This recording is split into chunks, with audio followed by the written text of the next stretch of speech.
ನಮಸ್ಕಾರ ಸ್ನೇಹಿತರೆ, ಸ್ವಾಗತ ನಮ್ಮ ಕೈ ರುಚಿ ಚಾನಲ್ಗೆ.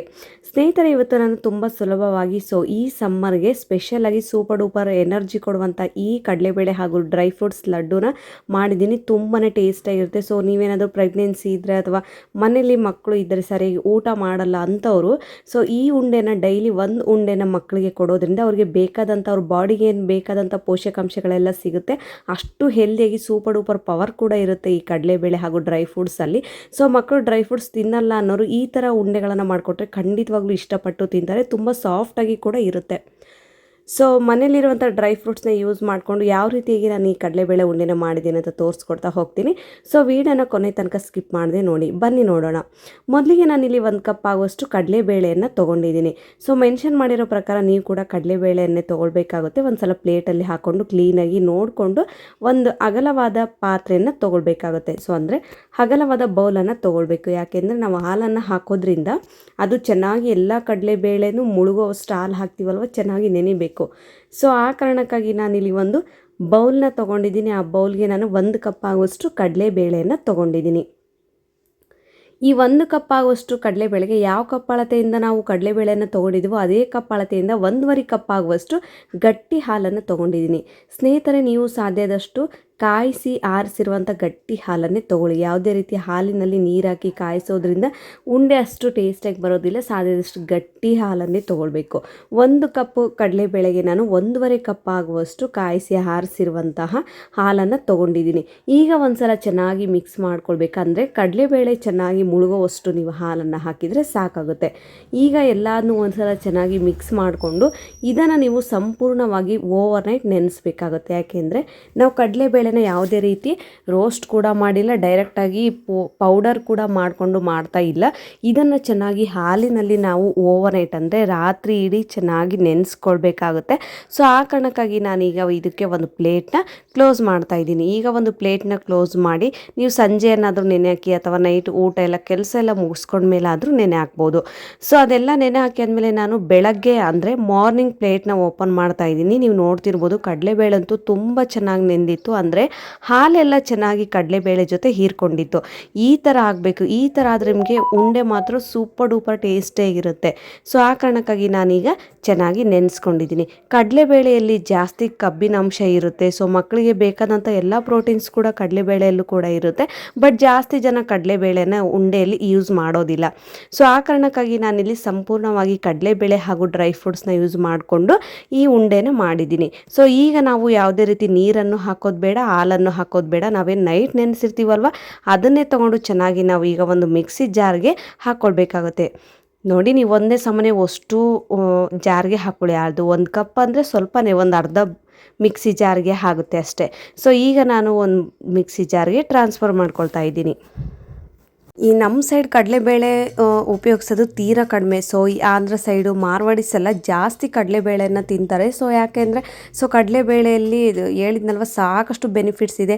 ಈ ಕೂದಲು ಉದುರೋದನ್ನು ಕೂಡ ತಡೆಗಟ್ಟುತ್ತೆ. ಯಾಕೆಂದರೆ ಅದರಲ್ಲಿ ಪೋಲಿಕ್ ಆಮ್ಲ ಇರೋದ್ರಿಂದ ನಮ್ಮದು ಕೂದಲಿನ ಬುಡವನ್ನು ಕೂಡ ಗಟ್ಟಿಯಾಗಿರಿಸಿ ಕೂದಲು ಉದುರೋದನ್ನು ಕೂಡ ಕಡಿಮೆ ಮಾಡುತ್ತೆ. ಆ ಥರ ಎಲ್ಲ ಬೆನಿಫಿಟ್ಸ್ ಇರೋದ್ರಿಂದ ಜಾಸ್ತಿ ಕಡಲೆಬೇಳೆ ಕೂಡ ಯೂಸ್ ಮಾಡ್ತಾರೆ. ಈಗ ನಾನು ಮಿಕ್ಸಿ ಜಾರ್ಗೆ 1 ರೌಂಡ್ ಹಾಕ್ಕೊಂಡು ಬಂದಿದ್ದೀನಿ. ಜಸ್ಟ್ ನಾನು ಯಾವುದೇ ರೀತಿ ಹಾಲಾಗಲಿ ನೀರಾಗಲಿ ಹಾಕಿಲ್ಲ. ನೀವು ಕೂಡ ಏನು ಹಾಕೋದು ಬೇಡ. ಒಂದ್ಸಲ ಚೆನ್ನಾಗಿ ಮಿಕ್ಸ್ ಮಾಡ್ಕೊಂಡಾದ್ಮೇಲೆ ಈಗ ನಾನು ಇದಕ್ಕೆ ಫಸ್ಟ್ ರೌಂಡಲ್ಲಿ ಏನು ನೀವು ಗ್ರೈಂಡ್ ಮಾಡುವಾಗ ಯಾವುದೇ ರೀತಿ ಹಾಲಾಗಲಿ ನೀರಾಗಲಿ ಮಿಕ್ಸ್ ಮಾಡೋದು ಬೇಡ. ಸೆಕೆಂಡ್ ರೌಂಡ್ ಏನು ಹಾಕ್ತೀವಲ್ವ ಅವಾಗೆ ಒಂದು 4ರಿಂದ 5 ಟೇಬಲ್ ಸ್ಪೂನ್ ಆಗುವಷ್ಟು ಹಾಲನ್ನು ಹಾಕ್ಕೊಂಡು ಚೆನ್ನಾಗಿ ನೀವು ಗ್ರೈಂಡ್ ಮಾಡ್ಕೊಂಡು ಬರಬೇಕು. ಈ ಥರ ನೀವು ಸ್ವಲ್ಪ ತರಿಯಾಗಿ, ತೀರಾ ತರಿಯಾಗಿ ಬೇಡ, ಸ್ವಲ್ಪ ತರಿಯಾಗಿ ನೀವು ಚೆನ್ನಾಗಿ ಗ್ರೈಂಡ್ ಮಾಡ್ಕೊಂಡು ಬರಬೇಕು. ಜಾಸ್ತಿ ಹಾಲನ್ನು ಜಾಸ್ತಿ ನೀರನ್ನು ಆಗಲಿ ಖಂಡಿತವಾಗ್ಲೂ ಆ್ಯಡ್ ಮಾಡ್ಕೊಳ್ಬೇಡಿ. ಇದು ಸ್ವಲ್ಪ ಉಂಡೆ ಅದಕ್ಕೆ ಆಗಲಿ, ಈಗ ನಾವು ಮಿರ್ಚಿ ಮಾಡೋ ಹಿಟ್ಟನ್ನು ಯಾವ ರೀತಿ ಕಲಿಸ್ಕೊಳ್ತೀವಲ್ವ ಅದಕ್ಕಿಂತ ಸ್ವಲ್ಪ ಗಟ್ಟಿ ಇದ್ದರೆ ಸಾಕು. ನೀವು ನೋಡ್ತಿರ್ಬೋದು. ಈಗ ನಾನು ಒಂದು ಬೌಲ್ಗೆ ಟ್ರಾನ್ಸ್ಫರ್ ಮಾಡ್ಕೊಳ್ತಾ ಇದ್ದೀನಿ. ನಿಮಗೇನಾದರೂ ಜಾಸ್ತಿ ಸ್ವಲ್ಪ ನೀರಾಯಿತು, ಅಕಸ್ಮಾತಾಗಿ ಸ್ವಲ್ಪ ನೀರು ಜಾಸ್ತಿ ಆಯಿತು ಅಂದರೆ 1 ಟೇಬಲ್ ಸ್ಪೂನ್ ಆಗೋಷ್ಟು ಕಡಲೆಬೇಳೆ ಹಿಟ್ಟನ್ನು ಕೂಡ ನೀವು ಮಿಕ್ಸ್ ಮಾಡ್ಕೊಳ್ಬೋದು. ನೋಡಿ, ಇಷ್ಟು ಈ ಅದಕ್ಕೆ ಬಂದರೆ ಸಾಕು ನಮಗೆ ಕಡಲೆಬೇಳೆದು. ನಾವು ಚೆನ್ನಾಗಿ ಈ ಥರ ವಡೆ ಹಿಟ್ಟಿನ ಹದಕ್ಕೆ ಬಂದರೆ ಸಾಕು. ವಡೆಕ್ಕಿಂತ ಸ್ವಲ್ಪ ಗಟ್ಟಿಯಾಗಿದ್ದರೆ ಸಾಕು. ನೋಡಿ, ಇಷ್ಟಾದರೆ ಸಾಕು. ಈಗ ಇದನ್ನ ಸೈಡಲ್ಲಿಡಿ. ನೀನು ನೋಡ್ತಿದ್ದೀರಲ್ವ, ಇಷ್ಟು ನಮ್ಮ ಕೈಯಿಂದ ಉಂಡೆ ಮಾಡುವಷ್ಟು ಹದಕ್ಕೆ ನಮಗೆ ಈ ಹಿಟ್ಟು ಕಡಲೆಬೇಳೆದು ರೆಡಿ ಆದರೆ ಸಾಕು. ನೋಡಿ, ಈ ಥರ ನಾನು ಫಸ್ಟ್ಗೆ ಇದನ್ನು ನೆಕ್ಸ್ಟ್ ಸ್ಟೆಪ್ ಕಂಟಿನ್ಯೂ ಮಾಡೋದಕ್ಕಿಂತ ಮುಂಚೆ ಈ ಥರ ನಾನು ನೋಡ್ಕೊಂಡಾದ್ಮೇಲೆ ನೀವು ಮಾಡ್ಕೊಳ್ಬೇಕಾಗುತ್ತೆ. ಈಗ ಇದನ್ನ ಸೈಡಲ್ಲಿಡಿ. ನೆಕ್ಸ್ಟ್ ಒಂದು ಕಡಾಯಿ ತೊಗೊಳ್ಳಿ. ಸ್ನೇಹಿತರೆ, ಸಾಧ್ಯದಷ್ಟು ನೀವು ತುಪ್ಪದಲ್ಲೇ ಇದನ್ನು ಚೆನ್ನಾಗಿ ನೀವು ರೋಸ್ಟ್ ಮಾಡ್ಕೊಳ್ಳೋದ್ರಿಂದ ಹೇಳ್ತನಲ್ಲ, ನಿಜವಾಗ್ಲೂ ಅಲ್ಟಿಮೇಟ್ ಟೇಸ್ಟ್ ಅಂತಲೇ ಹೇಳ್ಬೋದು. ನೀವು ಹೊರಗಡೆ ಹೋಗಿ ಏನಾದರೂ ಹೆಲ್ದಿಯಾಗಿರುವಂಥದ್ದು ಹೊರಗಡೆನೇ ತಿಂದರೂ ಕೂಡ ಬಟ್ ಮನೆಯಲ್ಲಿ ಈ ಥರ ನೀವು ಮಾಡ್ಕೊಂಡು ತಿನ್ನೋದ್ರಿಂದ ಸಾಕಷ್ಟು ಬೆನಿಫಿಟ್ಸ್ ಇದೆ. ಸೊ ಆ ಕಾರಣಕ್ಕಾಗಿ ನಾನು ಕಂಪ್ಲೀಟಾಗಿ ತುಪ್ಪದಲ್ಲೇ ಬೇಯಿಸ್ಕೊಳ್ತಾ ಇದ್ದೀನಿ, ಅಂದರೆ ರೋಸ್ಟ್ ಮಾಡ್ಕೊಳ್ತಾ ಇದ್ದೀನಿ. ಎಣ್ಣೆ ಎಷ್ಟು ಹಾಕ್ಕೊಳ್ತೀರೋ ಅದಕ್ಕಿಂತ 0.5% ನೀವು ತುಪ್ಪವನ್ನು ಹಾಕ್ಕೊಂಡ್ರೆ ಸಾಕು. ನೋಡಿ, ಈ ತುಪ್ಪ ಎಲ್ಲ ಚೆನ್ನಾಗಿ ಬಿಸಿ ಆದಮೇಲೆ, ಜಾಸ್ತಿ ಬಿಸಿಯಾಗಿರ್ಬೋದು, ಮೀಡಿಯಮ್ ಆಗಿ ಬಿಸಿ ಇದ್ದರೆ ಸಾಕು. ನಾವು ರೆಡಿ ಮಾಡಿ ಇಟ್ಕೊಂಡಿರುವಂಥ ಈ ಕಡಲೆಬೇಳೆ ಹಿಟ್ಟನ್ನು ಈಗ ಇದಕ್ಕೆ ಚೆನ್ನಾಗಿ ರೋಸ್ಟ್ ಮಾಡ್ಕೊಳ್ತಾ ಇದ್ದೀನಿ. ಅಂದರೆ ಮಾಮೂಲಿಯಾಗಿ ನೀವು ಮಿರ್ಚಿ ವಡೆ ಯಾವ ಥರ ಮಾಡ್ಕೊಳ್ತೀರ ಅಥವಾ ಗಾರ್ಗಿಯನ್ನು ಯಾವ ಥರ ಎಣ್ಣೆಯಲ್ಲಿ ಚೆನ್ನಾಗಿ ರೋಸ್ಟ್ ಮಾಡ್ಕೊಳ್ತೀರ, ಸೊ ನಾನು ಆ ಥರ ತುಪ್ಪದಲ್ಲಿ ರೋಸ್ಟ್ ಮಾಡ್ಕೊಳ್ತಾ ಇದ್ದೀನಿ. ನಿಮ್ಮ ಮನೇಲಿ ಏನಾದರೂ ಕೆಲವೊಂದು ಸಲ ಎಲ್ಲರ ಮನೇಲೂ ತುಪ್ಪ ಅವೈಲೇಬಲ್ ಇರಲ್ಲ, ಸೊ ಅಂಥವರು ಡಾಲ್ಡಾ ಕೂಡ ಹಾಕ್ಕೊಂಡು ಮಾಡ್ಕೊಳ್ಬೋದು. ಇಲ್ಲ ತುಪ್ಪ ಎಣ್ಣೆನಾದರೂ ಮಿಕ್ಸ್ ಮಾಡಿ ಕೂಡ ನೀವು ಇದನ್ನು ರೋಸ್ಟ್ ಮಾಡ್ಕೊಳ್ಬೋದು. ಗ್ಯಾಸನ್ನು ಸ್ವಲ್ಪ ಈಗ ಮೀಡಿಯಮ್ ಟು ಐ ಫ್ಲೇಮಲ್ಲಿ ಇಟ್ಕೊಳ್ಳಿ. ಒಂದೇ ಸಮನೆ ನೀವೇನಾದರೂ ತುಪ್ಪವನ್ನು ಐ ಫ್ಲೇಮಲ್ಲಿ ಇಟ್ಕೊಂಡು ಕಾಯಿಸ್ಕೊಂಡಿದ್ದೀರ ಅಂದರೆ ಖಂಡಿತವಾಗ್ಲೂ ಅದು ಒಂದೇ ಸಲ ರೋಸ್ಟ್ ಆಗಿಬಿಡುತ್ತೆ. ಒಳಗಡೆ ಎಲ್ಲ ಹಸಿ ಹಸಿ ಥರ ಕಡಲೆಬೇಳೆ ಹಿಟ್ಟು ಹಾಗೆ ಇರುತ್ತೆ, ಮೇಲೆ ಮಾತ್ರ ರೋಸ್ಟ್ ಆಗಿಬಿಡುತ್ತೆ.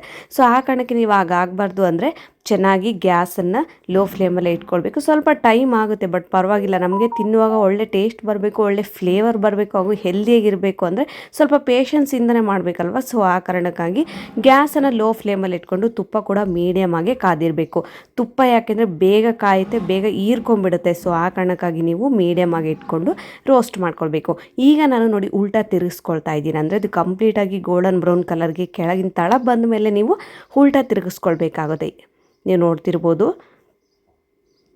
ನಾನು ಕಂಪ್ಲೀಟಾಗಿ ಇದನ್ನು ತುಪ್ಪದಲ್ಲೇ ಮಾಡ್ತಾ ಇರೋದ್ರಿಂದ ಸ್ವಲ್ಪ ತುಪ್ಪ ಜಾಸ್ತಿ ಆಗುತ್ತೆ, ಬಟ್ ಮಕ್ಕಳಿಗೆ ಕೊಡೋದ್ರಿಂದ ನಿಜವಾಗ್ಲೂ ತುಂಬಾ ಬೆನಿಫಿಟ್ಸ್ ಇದೆ.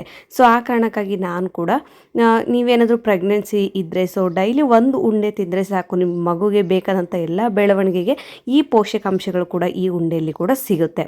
ಸೊ ನೋಡಿ, ಬೋತ್ ಸೈಡ್ ಅಂದರೆ ಎರಡು ಸೈಡ್ ಕೂಡ ಈಗ ಚೆನ್ನಾಗಿ ರೋಸ್ಟ್ ಆಗಿದೆ. ಈ ಥರ ಆಗಬೇಕು. ಈಗ ನೀವು ಚಿಕನ್ ಕಬಾಬ್ ಮಾಡುವಾಗ ಯಾವ ಥರ ಎರಡು ಸೈಡು ಸುತ್ತಲೂ ಎಲ್ಲ ಚೆನ್ನಾಗಿ ಬೇಯಿಸ್ಕೊಳ್ತೀರೋ ಈ ಥರ ನಮಗೆ ಇಷ್ಟು ಬಂದರೆ ಸಾಕು. ಒಳಗಡೆ ಕೂಡ ತುಂಬ ಚೆನ್ನಾಗಿ ಬೆಂದಿರುತ್ತೆ, ಯಾಕೆಂದರೆ ನಾವು ನಿಧಾನವಾಗಿ ಬೇಯಿಸ್ಕೊಳ್ಳೋದ್ರಿಂದ ಒಳಗಡೆ ಯಾವುದೇ ರೀತಿ ಹಸಿ ಹಸಿಯಾಗಿ ಇರೋದಿಲ್ಲ. ಈ ಥರ ಕಂಪ್ಲೀಟಾಗಿ ಗೋಲ್ಡನ್ ಬ್ರೌನ್ ಕಲರ್ಗೆ ಬಂದಮೇಲೆ ನೀವು ಒಂದು ಪ್ಲೇಟ್ಗೆ ಟ್ರಾನ್ಸ್ಫರ್ ಮಾಡ್ಕೊಳ್ಬೇಕು. ಸೊ ಇದೇ ರೀತಿ ನಾನು ಸೆಕೆಂಡ್ ರೌಂಡ್ ಕೂಡ ಸೇಮ್, ನಾನು ಮೊದಲನೇ ರೌಂಡ್ ಯಾವ ಥರ ಬಿಸಿ ತುಪ್ಪದಲ್ಲಿ ಈ ಥರ ನೋಡಿ ಇಷ್ಟಾದರೆ ಸಾಕು. ನೆಕ್ಸ್ಟ್ ಪ್ರೋಸೆಸ್ ಏನಪ್ಪ ಅಂದರೆ, ನೆಕ್ಸ್ಟ್ ನಾನೀಗ ಉಳಿದಂಥ ಏನು ಕಡಲೆಬೇಳೆ ಇಟ್ಟಿರುತ್ತಲ್ವ ಅದನ್ನು ಕೂಡ ಸೇಮ್ ಇದೇ ಥರ ಉಂಡೆಗಳನ್ನು ಮಾಡಿಕೊಂಡು ಹಾಕ್ಕೊಳ್ತಾ ಇದ್ದೀನಿ. ಸೊ ಹೇಳಿದ್ನಲ್ಲ, ಸಾಧ್ಯದಷ್ಟು ಸ್ವಲ್ಪ ತುಪ್ಪದಲ್ಲೇ ಮಾಡೋಕ್ಕೆ ಟ್ರೈ ಮಾಡಿ. ಈ ಹಿಟ್ಟು ಬಂದುಬಿಟ್ಟು ಒಂದು 2-3 ರೌಂಡ್ಸ್ ಆಗುತ್ತೆ, ಯಾಕೆಂದರೆ ಸ್ವಲ್ಪ ಕಡಲೆಬೇಳೆದಲ್ವ. ಸೊ ಆ ಕಾರಣಕ್ಕಾಗಿ ಜಾಸ್ತಿ ಅನಿಸುತ್ತೆ, ಬಟ್ ಉಂಡೆ ಮಾಡಿದಾಗ ಮನೆಯಲ್ಲಿ ನೀವು ಮೆಂಬರ್ಸ್ನ ನೋಡಿಕೊಂಡು ಕಡಲೆಬೇಳೆನ ನೆನೆ ಹಾಕ್ಕೊಳ್ಳಿ. ಸೊ ಎರಡನೇದು ಕೂಡ ನಾನು ಚೆನ್ನಾಗಿ ಲೈಟಾಗಿ ಗೋಲ್ಡನ್ ಬ್ರೌನ್ ಕಲರ್ಗೆ ಬರೋ ತನಕ ಬೇಯಿಸ್ಕೊಂಡು ಅಷ್ಟು ಈಗ ಸೈಡಲ್ಲಿಡಿ. ನೆಕ್ಸ್ಟ್ ಇದು ಕಂಪ್ಲೀಟಾಗಿ ಕೂಲ್ ಆದಮೇಲೆ ನಾನು ಈ ಥರ ರೆಡಿ ಮಾಡಿ ಇಟ್ಕೊಂಡಿರುವಂಥ ಈ ಕಡಲೆಬೇಳೆ ರೋಸ್ಟರ್ನ ಈ ಥರ ಚೆನ್ನಾಗಿ ಅಂದರೆ ಸ್ಮ್ಯಾಶ್ ಮಾಡ್ಕೊಳ್ತಾ ಇದ್ದೀನಿ. ನೀವು ನೋಡ್ತಿರ್ಬೋದು, ಈ ಥರ ಚೆನ್ನಾಗಿ ಉದುರಾಗಿ ಮಾಡ್ಕೊಳ್ಬೇಕು ಅದನ್ನು. ನೋಡಿ, ಉಂಡೆಗಳನ್ನೆಲ್ಲ ನೀವು ಚೆನ್ನಾಗಿ ಒಡ್ಕೊಳ್ಬೇಕಾಗುತ್ತೆ. ಇದೇ ರೀತಿ ನಾನು ಉಳಿದೆಲ್ಲ, ಅಂದರೆ ನೀವು ಕಂಪ್ಲೀಟಾಗಿ ಇದು ಕೂಲ್ ಆಗಲಿಕ್ಕೆ ಬಿಡಿ. ಕೂಲ್ ಆದಮೇಲೆ ನೀವು ಚೆನ್ನಾಗಿ ಉಂಡೆ ಥರ ಇದ್ದದನ್ನೆಲ್ಲ ಚೆನ್ನಾಗಿ ಕೈಯಿಂದ ಸ್ಮ್ಯಾಶ್ ಮಾಡ್ಕೊಳ್ಳಿ. ಈ ಥರ ಚೆನ್ನಾಗಿ ಸ್ಮ್ಯಾಶ್ ಮಾಡ್ಕೊಳ್ಳಿ. ನೀವು ಬೇಕಿದ್ದರೆ ಒಂದು ಕಡಲೆಬೇಳೆ ಉಂಡೆಯಲ್ಲಿ 2 ಥರ ಭಾಗ ಮಾಡಿಕೊಂಡು ಡೈರೆಕ್ಟಾಗಿ ಮಿಕ್ಸಿ ಜಾರ್ಗೂ ಕೂಡ ಹಾಕ್ಕೊಳ್ಬೋದು. ನಮಗೆ ಇಷ್ಟೊಂದು ಟೈಮ್ ಇಲ್ಲ ಅನ್ನೋರು, ಸೊ ಮಿಕ್ಸಿ ಜಾರ್ಗೆ ಹಾಕೊಳ್ಳೋಕ್ಕಿಂತ ಮೊದಲಿಗೆ ನೀವು ಈ ಥರ ಕೈಯಿಂದ ನಿಧಾನವಾಗಿ ಪೇಷನ್ಸಿಂದ ನೀವು ಈ ಥರ ಚೆನ್ನಾಗಿ ಸ್ಮ್ಯಾಶ್ ಮಾಡಿಕೊಂಡು ಸೈಡಲ್ಲಿಡಿ. ನೆಕ್ಸ್ಟ್ ನೋಡಿ, ನಾನೀಗ ಅದೇ ಕಡೆ ನಾನು ರೋಸ್ಟ್ ಮಾಡಿದ್ನಲ್ವ, ತುಪ್ಪದಲ್ಲಿ ರೋಸ್ಟ್ ಮಾಡಿರೋಂಥ ಅದೇ ಕಡಾಯಿಗೆ ಅದರಲ್ಲಿರುವಂಥ ಸ್ವಲ್ಪ ತುಪ್ಪದಲ್ಲೇ ಇನ್ನೊಂದು 2 ಟೇಬಲ್ ಸ್ಪೂನ್ ಆಗುವಷ್ಟು ತುಪ್ಪವನ್ನು ಹಾಕ್ಕೊಳ್ತಾ ಇದ್ದೀನಿ. ಸೊ ಕಂಪ್ಲೀಟಾಗಿ ನೀವು ಕೂಡ ಈ ರೆಸಿಪಿನ ಸಾಧ್ಯ ಆದಷ್ಟು ತುಪ್ಪದಲ್ಲೇ ಮಾಡಲಿಕ್ಕೆ ಟ್ರೈ ಮಾಡಿ. ನೋಡಿ, ಈಗ ತುಪ್ಪ ಎಲ್ಲ ಚೆನ್ನಾಗಿ ಮೆಲ್ಟ್ ಆದಮೇಲೆ ಗ್ಯಾಸನ್ನು ಕಂಪ್ಲೀಟಾಗಿ ಲೋ ಫ್ಲೇಮಲ್ಲೇ ಇಟ್ಕೊಂಡು 1 ಕಪ್ ಆಗೋಷ್ಟು, ಅಂದರೆ ನಾನು ಯಾವ ಕಪ್ ಅಳತೆಯಿಂದ ಕಡಲೆಬೇಳೆನ ತೊಗೊಂಡಿದ್ದೀನೋ ಅದರಿಂದ ಅರ್ಧ ಕಪ್ ಆಗುವಷ್ಟು ನಾನು ಮಖಾನವನ್ನು ತೊಗೊಂಡಿದ್ದೀನಿ. ಸೊ ಸ್ನೇಹಿತರೆ, ಮಖಾನ ಕೂಡ ನೀವು ಮಿಸ್ ಮಾಡದೆ ತೊಗೊಳ್ಬೇಕಾಗುತ್ತೆ. ಈ ಮಖಾನದಲ್ಲೂ ಕೂಡ ನಮಗೆ ಬಾಡಿಗೆ ಬೇಕಾದಂಥ ಸಾಕಷ್ಟು ಬೆನಿಫಿಟ್ಸ್ ಇದೆ. ಅಂದರೆ ಕಡಿಮೆ ಕ್ಯಾಲರೀಸ್ ಇರುತ್ತೆ, ಹೆಚ್ಚು ಫೈಬರ್ ಇರುತ್ತೆ. ಸೊ ನಮಗೇನೆಂದರೆ ಹೊಟ್ಟೆ ತುಂಬಿ ಥರ ಫೀಲ್ ಅನಿಸುತ್ತೆ. ಸೊ ಜಾಸ್ತಿ ಡಯಟ್ ಮಾಡೋರು ಮಖಾನವನ್ನು ತುಂಬ ಯೂಸ್ ಮಾಡ್ತಾರೆ. ಸೊ ಹಾಗಾಗಿ ನಾನು ಕೂಡ ಈ ಮಖಾನವನ್ನು ಚೆನ್ನಾಗಿ ರೋಸ್ಟ್ ಮಾಡ್ಕೊಂಡು ಇದಕ್ಕೆ ಈ ಕಡಲೆಬೇಳೆ ಉಂಡೆಗೆ ಆ್ಯಡ್ ಮಾಡ್ಕೊಳ್ತಾ ಇದ್ದೀನಿ. ಸೊ ಮಖಾನ ಇಲ್ಲ ಅನ್ನೋರು ಪರವಾಗಿಲ್ಲ, ಸ್ಕಿಪ್ ಮಾಡ್ಕೊಳ್ಬೋದು. ನೆಕ್ಸ್ಟ್ ಅದನ್ನೆಲ್ಲ ಒಂದು ಪ್ಲೇಟ್ಗೆ ಅಂದರೆ ಚೆನ್ನಾಗಿ ಅದು ರೋಸ್ಟ್ ಆಗಬೇಕು. ಕೈಯಿಂದ ಸ್ಮ್ಯಾಶ್ ಮಾಡಿದರೆ ಅದು ಪುಡಿ ಆಗಬೇಕು. ಅಲ್ಲಿ ತನಕ ನೀವು ಚೆನ್ನಾಗಿ ರೋಸ್ಟ್ ಮಾಡ್ಕೊಳ್ಬೇಕಾಗುತ್ತೆ.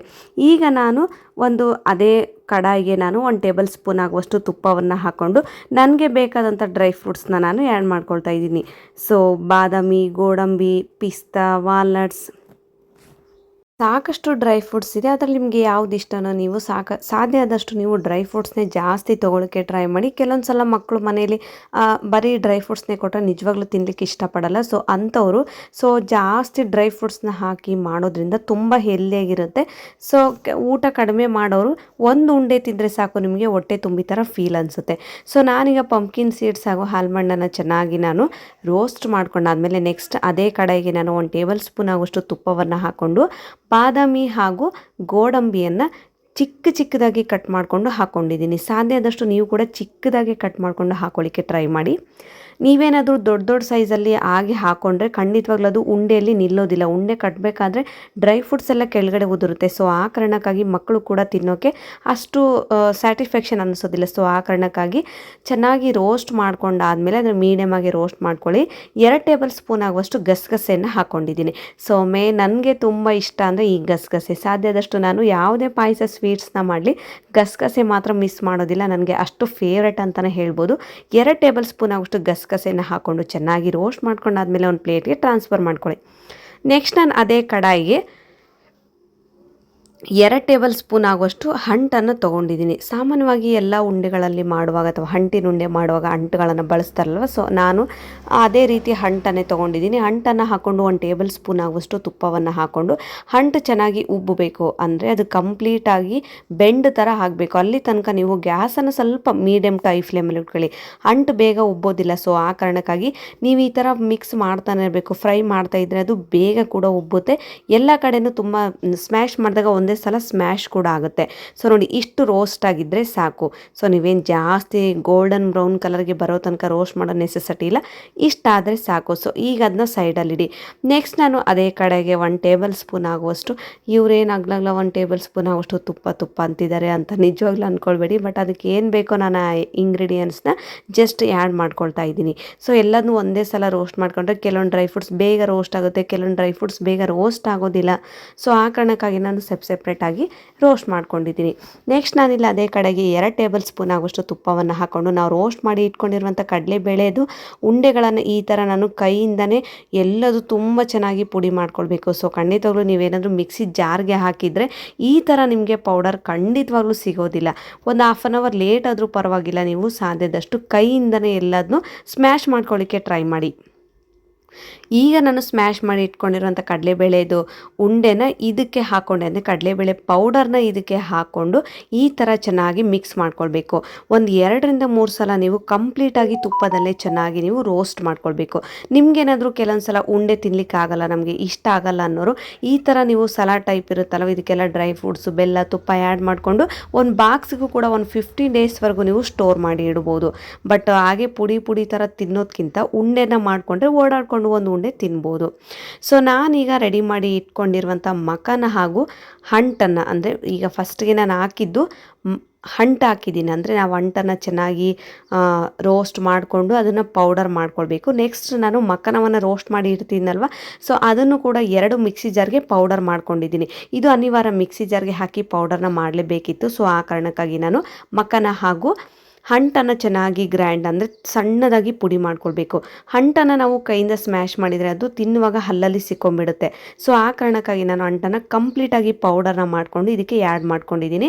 ಮತ್ತೆ ಒಂದು 2 ಟೇಬಲ್ ಸ್ಪೂನ್ ಆಗುವಷ್ಟು ತುಪ್ಪವನ್ನು ಹಾಕ್ಕೊಂಡಿದ್ದೀನಿ. ಚೆನ್ನಾಗಿ ನೀವು ತುಪ್ಪದಲ್ಲಿ, ಅಂದರೆ ಆ ಕಡಲೆಬೇಳೆ ಪೌಡರ್ನಲ್ಲಿ ತುಪ್ಪದ ಫ್ಲೇವರ್ ಇರಬೇಕು. ಸೊ ಆ ಕಾರಣಕ್ಕಾಗಿ ನಾನು ಒಂದು 2 ಟೇಬಲ್ ಸ್ಪೂನ್ ಆಗುವಷ್ಟು ತುಪ್ಪವನ್ನು ಹಾಕ್ಕೊಂಡು ಅಂಟಾಗೂ ಮಖಾನವನ್ನು ಹಾಕ್ಕೊಂಡು ಒಂದು 3 ನಿಮಿಷ ಚೆನ್ನಾಗಿ ಫ್ರೈ ಮಾಡ್ಕೊಳ್ಬೇಕು. ನೆಕ್ಸ್ಟ್ ನಾನಿಲ್ಲಿ ಯಾವ ಕಪ್ ಅಳತೆಯಿಂದ ನಾನು ಕಡಲೆಬೇಳೆನ ತೊಗೊಂಡಿದ್ದೀನೋ ಅದೇ ಕಪ್ ಅಳತೆಯಿಂದ 1.5 ಕಪ್ ಆಗುವಷ್ಟು ಬೆಲ್ಲವನ್ನು ಚೆನ್ನಾಗಿ ತುರಿದುಕೊಂಡಿದ್ದೀನಿ. ಸೊ ಸ್ನೇಹಿತರೆ, ನೀವು ಬೆಲ್ಲವನ್ನು ಜಜ್ಕೊಳ್ಳೋದು ಬೇಡ, ಕುಟ್ಟೋದು ಬೇಡ. ಕೊಬ್ಬರಿ ತುರಿಯೋ ಮಣಿ ಇರುತ್ತಲ್ವ, ಅದರಿಂದ ಬೆಲ್ಲವನ್ನು ತುರಿದುಕೊಳ್ಬೇಕಾಗುತ್ತೆ. 1.5 ಕಪ್ ಆಗುವಷ್ಟು ಬೆಲ್ಲವನ್ನು ಸ್ವಲ್ಪ ಅದೇ ದೊಡ್ಡ ಬೌಲ್ಗೆ ಹಾಕ್ಕೊಂಡು ನಿಮಗೆ ತೋರಿಸಿದ್ದೀನಿ ಅಷ್ಟೇ. 1 ಕಪ್ ಕಡಲೆಬೇಳೆಗೆ 1.5 ಕಪ್ ಆಗುವಷ್ಟು ಬೆಲ್ಲವನ್ನು ಕೊಬ್ಬರಿ ಮಣಿ ತುರಿಯೋದಿರುತ್ತಲ್ವ, ಅದರಿಂದ ಚೆನ್ನಾಗಿ ತುರಿದುಕೊಳ್ಬೇಕಾಗುತ್ತೆ. ಯಾಕೆಂದರೆ ನಾವು ಇಲ್ಲಿ ಯಾವುದೇ ರೀತಿ ಪಾಕ ಕೂಡ ಮಾಡ್ತಾ ಇಲ್ಲ, ಸಕ್ಕರೆ ಪಾಕನೂ ಮಾಡ್ತಾ ಇಲ್ಲ, ಬೆಲ್ಲದ ಪಾಕನೂ ಕೂಡ ಮಾಡ್ತಾ ಇಲ್ಲ. ನೀವೇನಾದರೂ ಬೆಲ್ಲ ಪುಡಿ ಮಾಡಿದರೆ ಎಲ್ಲ ಉಂಡೆಗಳಲ್ಲಿ, ಎಲ್ಲ ಕಡಲೆಬೇಳೆ ಪೌಡರ್ಗಳಲ್ಲಿ ಬೆಲ್ಲದ ಅಂಶ ಬೆರೆಯೋದಿಲ್ಲ. ಸೊ ಆ ಕಾರಣಕ್ಕಾಗಿ ನಾನೇನು ಮಾಡಿದ್ದೀನಿ ಅಂದರೆ ಬೆಲ್ಲವನ್ನು ಚೆನ್ನಾಗಿ ತುರಿದುಕೊಂಡಿದ್ದೀನಿ. ತುರಿದುಕೊಂಡು ಕಂಟಿನ್ಯೂಸ್ ಆಗಿ ನೀವು ಮಿಕ್ಸ್ ಮಾಡಬೇಕು. ಇನ್ನೇನು ಬೆಲ್ಲ ಕರಗಿ ಪಾಕ ಆಗಿಬಿಡುತ್ತೆ ಇದರಲ್ಲಿ ಅನ್ನೋ ಸಮಯದಲ್ಲಿ ನೀವು ನೆಕ್ಸ್ಟ್ ಪ್ರೊಸೆಸ್ನ ಕಂಟಿನ್ಯೂ ಮಾಡಬೇಕಾಗುತ್ತೆ. ಸೊ ಈಗ ಚೆನ್ನಾಗಿ ಎಲ್ಲ ಪೌಡರ್ಗೂ ಬೆಲ್ಲ ಹತ್ಕೊಳ್ಬೇಕು. ನಾವೆಲ್ಲದು ಉಂಡೆನ ತಿನ್ನುವಾಗ ಎಲ್ಲ ಫ್ಲೇವರ್ಗಳಲ್ಲೂ ಬೆಲ್ಲದ ಫ್ಲೇವರ್ ಕೂಡ ಬರಬೇಕು. ಸೊ ಆ ಕಾರಣಕ್ಕಾಗಿ ಚೆನ್ನಾಗಿ ಈ ಥರ ಕಂಟಿನ್ಯೂಸ್ ಆಗಿ ಒಂದು 3 ನಿಮಿಷ ಫ್ರೈ ಮಾಡಿಕೊಂಡು ಗ್ಯಾಸನ್ನು ಇನ್ನೇನೀಗ ಬೆಲ್ಲ ಚೆನ್ನಾಗಿ ಮೆಲ್ಟ್ ಆಗ್ತಾ ಕರಗುತ್ತೆ. ಸೊ ಅಂಥ ಟೈಮಲ್ಲಿ ನೀವು ಗ್ಯಾಸನ್ನು ಆಫ್ ಮಾಡ್ಕೊಂಬಿಡಿ. ನಿಮ್ಗೆ ಆಲ್ರೆಡಿ ಗೊತ್ತಾಗುತ್ತೆ ಬೆಲ್ಲ ಕರಗಿ ಅಂಟಾಗುವಾಗ. ಆ ಸಮಯದಲ್ಲಿ ನೀವು ಗ್ಯಾಸನ್ನು ಆಫ್ ಮಾಡಿಕೊಂಡು ರೋಸ್ಟ್ ಮಾಡಿ ಇಟ್ಕೊಂಡಿರುವಂತಹ ಈ ಡ್ರೈ ಫ್ರೂಟ್ಸ್ನ ಈಗ ಇದಕ್ಕೆ ಆ್ಯಡ್ ಮಾಡ್ಕೊಳ್ಬೇಕು. ಗ್ಯಾಸ್ ಆಫ್ ಮಾಡ್ಕೊಳ್ಳಿ, ಗ್ಯಾಸ್ ಮೇಲೆ ಇರಲಿ, ಬಟ್ ಗ್ಯಾಸ್ ಮಾತ್ರ ಆಫ್ ಮಾಡ್ಕೊಳ್ಳಿ, ಯಾಕೆಂದರೆ ಕೆಳಗಡೆ ಬಿಸಿ ಇರುತ್ತಲ್ವ. ಸೊ ಆ ಕಾರಣಕ್ಕೆ ನಾನೀಗ ಡ್ರೈ ಫ್ರೂಟ್ಸ್ನ ಆ್ಯಡ್ ಮಾಡಿಕೊಂಡು ಚೆನ್ನಾಗಿ ಎಲ್ಲ ಪೌಡರ್ಗಳಲ್ಲೂ ಎಲ್ಲ ಡ್ರೈ ಫ್ರೂಟ್ಸ್ ಕೂಡ ಚೆನ್ನಾಗಿ ಬೆರಿಬೇಕು. ಆ ಥರ ಮಿಕ್ಸ್ ಮಾಡ್ಕೊಳ್ತಾ ಇದ್ದೀನಿ. ಸೊ ನಾನು ಹೇಳಿದ್ನಲ್ಲ ನಿಮಗೆ, ಉಂಡೆ ತಿನ್ನಲಿಕ್ಕೆ ಕೆಲವರು ಉಂಡೆ ತಿನ್ನಲಿಕ್ಕೆ ಇಷ್ಟ ಆಗೋದಿಲ್ಲ. ಸೊ ಅಂಥವ್ರು ಈ ರೆಡಿ ಮಾಡಿ, ಸೊ ಇಷ್ಟ ಆದರೆ ಸಾಕು, ಈ ಪೌಡರ್ನು ಕೂಡ ನೀವು ರೆಡಿ ಮಾಡಿ ಇಟ್ಕೊಂಡು ಸ್ಟೋರ್ ಮಾಡಿಕೊಂಡು ತಿನ್ಬೋದು. ಸೊ ನೋಡಿ, ಈಗ ಚೆನ್ನಾಗಿ ನಮಗೆ ಉಂಡೆಗೆ ಬೇಕಾದಂಥ ಹದಕ್ಕೆ ಕೂಡ ಬಂದಿದೆ. ಸೊ ನೀವು ಯಾವುದೇ ರೀತಿ ಪಾಕ ಮಾಡೋ ನೆಸೆಸಿಟಿನೇ ಇಲ್ಲ, ತುಂಬ ಸುಲಭವಾಗಿ ಮಾಡ್ಕೊಳ್ಬೋದು. ಸೊ ಈಗ ನಾನು ಚೆನ್ನಾಗಿ ಒಂದು ಸಲ ಕೆಳಗಡೆ ಇಳಿಸ್ಕೊಂಡು ಮಿಕ್ಸ್ ಮಾಡ್ತಾ ಇದ್ದೀನಿ. ಜಾಸ್ತಿ ಆರಲಿಕ್ಕೆ ಟೈಮ್ ಕೊಡಬೇಡಿ. ನಮಗೆ ಕೈಗೆ ಮುಟ್ಟುವಷ್ಟು ಬಿಸಿ ಇದ್ದರೆ ಸಾಕು.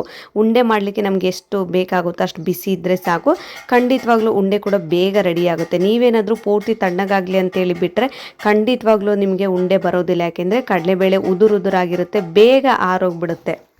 ಆ ಕಾರಣಕ್ಕಾಗಿ ನಾನು ಉಂಡೆನ ಬೇಗ ಮಾಡ್ಕೊಳ್ಬೇಕಾಗುತ್ತೆ. ಅಂದರೆ ನಮಗೆ ಕೈಗೆ ಮುಟ್ಟುವಷ್ಟು ಬಿಸಿ ಇದ್ದಾಗಲೇ ಮಾತ್ರ. ಸೊ ನಮ್ಮಮ್ಮ ಕೂಡ ನನಗೆ ತುಂಬ ಹೆಲ್ಪ್ ಮಾಡಿದರು ಈ ರೆಸಿಪಿನ ಮಾಡಲಿಕ್ಕೆ. ಸೊ ಅವರೇ ಸಜೆಸ್ಟ್ ಮಾಡಿದ್ದು ನನಗೆ, ಈ ಥರ ನೀನು ಲಡ್ಡುನ ಮಾಡ್ಬೋದಲ್ಲ, ತುಂಬ ಹೆಲ್ದಿಯಾಗಿರುತ್ತೆ, ಮಕ್ಕಳು ಕೂಡ ತಿಂತಾರೆ ಮನೇಲಿ ಅಂತೇಳಿ. ಸೊ ನಮ್ಮಮ್ಮ ಕೂಡ ತುಂಬ ಹೆಲ್ಪ್ ಮಾಡ್ತಿದ್ರು. ನಮ್ಮಮ್ಮ ಸಜೆಸ್ಟ್ ಮಾಡಿರೋ ಈ ಉಂಡೆನ ಖಂಡಿತವಾಗ್ಲೂ ನಿಮಗೇನಾದರೂ ಇಷ್ಟ ಆಗಿದ್ದರೆ ಸೊ ಕಾಮೆಂಟ್ ಮೂಲಕ ತಿಳಿಸೋದನ್ನು ಮಾತ್ರ ಮರಿಬೇಡಿ. ಫೈನಲ್ ಆಗಿ ನಾನೀಗ ಉಂಡೆನ ರೆಡಿ ಮಾಡ್ತಾಯಿದ್ದೀನಿ. ನೋಡಿದರೆ ಸಾಕು ಬಾಯಲ್ಲಿ ನೀರು ಬರುತ್ತೆ, ಅಷ್ಟು ಹೆಲ್ದಿಯಾಗಿ ತುಂಬ ಟೇಸ್ಟಾಗಿ ಕೂಡ ರೆಡಿಯಾಗಿತ್ತು. ಫೈನಲ್ ಆಗಿ ನೋಡಿ, ನೀವೇನು ಜಾಸ್ತಿ ಎಕ್ಸ್ಟ್ರಾ ತುಪ್ಪನೂ ಹಾಕೋದು ಬೇಡ, ಬೆಲ್ಲದ ಪಾಕ ಕೂಡ ಹಾಕ್ಕೊಂಡು ಮಾಡ್ಕೊಳ್ಳೋದು ಬೇಡ. ಪರ್ಫೆಕ್ಟಾಗಿ ಅದಕ್ಕೆ ನಮಗೆ ಉಂಡೆ ಅದಕ್ಕೆ ಕೂಡ ರೆಡಿಯಾಗಿದೆ. ಈ ಥರ ನಾನು ಬೇಗ ಕ್ವಿಕ್ಕಾಗಿ ಮಾಡ್ಕೊಳ್ತಾ ಇದ್ದೀನಿ. ಸೊ ನನಗೆ ಗಸಗಸೆ ಅಂದರೆ ತುಂಬ ಇಷ್ಟ ಅಂತ ಹೇಳಿದ್ನಲ್ವ, ಸೊ ಅದಕ್ಕೆ ಸ್ವಲ್ಪ ನಾನು ಜಾಸ್ತಿನೇ ಆ್ಯಡ್ ಮಾಡ್ಕೊಂಡಿದ್ದೀನಿ. ಸೊ ಬೇಗನೆ ಉಂಡೆ ಮಾಡ್ಕೊಳ್ಳಿ. ಹಾರಲಿಕ್ಕೆ ಮಾತ್ರ ನೀವು ಖಂಡಿತವಾಗ್ಲೂ ಟೈಮ್ನ ಕೊಡಬೇಡಿ. ಉಂಡೆ ಮಾಡುವಾಗ ಸ್ವಲ್ಪ ಚೆನ್ನಾಗಿ ಮಿಕ್ಸ್ ಮಾಡ್ತಾನೆ ಮಾಡ್ಕೊಳ್ಳಿ. ಯಾಕೆಂದರೆ ನಾವು ಉಂಡೆ ಮಾಡ್ಕೊಳ್ಳುವಾಗ ಕೈಯಲ್ಲಿ ಎಷ್ಟು ಬರುತ್ತೋ ಅಷ್ಟು ತೊಗೊಂಡ್ಬಿಡ್ತೀವಿ, ಬಟ್ ಡ್ರೈ ಫ್ರೂಟ್ಸ್ ಎಲ್ಲ ಕೆಳಗಡೆ ಒಂದೇ ಸೈಡ್ ಆಗಿಬಿಡುತ್ತೆ. ಸೊ ಆ ಕಾರಣಕ್ಕಾಗಿ ನೀವು ಈ ಥರ ಚೆನ್ನಾಗಿ ಎಲ್ಲದೂ ಮಿಕ್ಸ್ ಮಾಡ್ಕೊಂಡಾದ್ಮೇಲೆ ಫೈನಲ್ ಆಗಿ ಈ ಸಮ್ಮರ್ ಸ್ಪೆಷಲ್ ಆಗಿ ನಾನು ಈ ಕಡಲೆಬೇಳೆ ಲಡ್ಡುನ ಮಾಡಿದ್ದೀನಿ. ಸೊ ಜಾಸ್ತಿ ಆಂಧ್ರ ಸೈಡೆಲ್ಲ ಕಡಲೆಬೇಳೆ ಯೂಸ್ ಮಾಡ್ತಾರೆ, ಮಾರ್ವಾಡಿಸ್ ಕೂಡ ತುಂಬಾ ಯೂಸ್ ಮಾಡ್ತಾರೆ, ಬಟ್ ನಮಗೆ ಅಷ್ಟೊಂದು ರೆಸಿಪೀಸ್ ನಮ್ಮ ಕಡೆ ಜಾಸ್ತಿ ತಿನ್ನೋದಿಲ್ಲ. ಸೊ ಆ ಕಾರಣಕ್ಕಾಗಿ ನಾನು ಕಡಲೆಬೇಳೆಯಲ್ಲಿ ಉಂಡೆಗಳನ್ನು ತಯಾರು ಮಾಡಿದ್ದೀನಿ. ಸೊ ನಿಮಗೇನಾದರೂ ಈ ಸಮ್ಮರ್ ಸ್ಪೆಷಲಾಗಿ ನಾನು ಮಾಡಿರುವಂಥ ಈ ಡ್ರೈ ಫ್ರೂಟ್ಸ್ ಲಡ್ಡು ನಿಮಗೇನಾದರೂ ಇಷ್ಟ ಆಗಿದ್ದರೆ ಖಂಡಿತವಾಗ್ಲೂ ಲೈಕ್ ಮಾಡಿ, ಶೇರ್ ಮಾಡಿ. ಹಾಗೂ ನಮ್ಮಮ್ಮ ಸಜೆಸ್ಟ್ ಮಾಡಿರೋ ಈ ಉಂಡೆ ನಿಮಗೇನಾದರೂ ಇಷ್ಟ ಆಗಿದ್ದರೆ ಸೊ ಜಸ್ಟ್ ಒಂದು ಲೈಕ್ ಕೊಡೋದು ಮಾತ್ರ ಮರಿಬೇಡಿ. ಸೊ ನೋಡಿ, ಈಗ ಫೈನಲ್ ಆಗಿ ಲಡ್ಡು ಕೂಡ ರೆಡಿ ಆಯಿತು. ಒಂದು ಓಪನ್ ಮಾಡಿ ನಾನು ತೋರಿಸ್ತಾ ಇದ್ದೀನಿ. ನಿಜವಾಗ್ಲೂ ಉಂಡೆ ಗಟ್ಟಿ ಆಗೋದಿಲ್ಲ. ನೀವು ಒಂದು ಬಾಕ್ಸಲ್ಲಿ ಸ್ಟೋರ್ ಮಾಡಿ ಇಡೋದ್ರಿಂದ ತುಂಬ ಸಾಫ್ಟಾಗಿ ಕೂಡ ಇರುತ್ತೆ. ಒಂದು 15 ಡೇಸ್ವರೆಗೂ ನೀವು ಚೆನ್ನಾಗಿ ಸ್ಟೋರ್ ಮಾಡಿ ಕೂಡ ಇಟ್ಕೊಳ್ಬೋದು. ಸೊ ನೋಡಿ, ಫೈನಲ್ ಆಗಿ ಕಡಲೆಬೇಳೆ ಲಡ್ಡು ಕೂಡ ರೆಡಿ ಆಯಿತು. ಸೊ ನೀವೇನಾದರೂ ಇನ್ನೂ ನನ್ನ ಚಾನಲ್ಗೆ ಸಬ್ಸ್ಕ್ರೈಬ್ ಮಾಡಿಲ್ಲ ಅಂದರೆ ಲೈಕ್ ಮಾಡಿ, ಶೇರ್ ಮಾಡಿ ಹಾಗೂ ಸಬ್ಸ್ಕ್ರೈಬ್ ಮಾಡಿ. ಸಿಗೋಣ ಮತ್ತೆ ಮುಂದಿನ ವೀಡಿಯೋದಲ್ಲಿ. ಧನ್ಯವಾದಗಳು.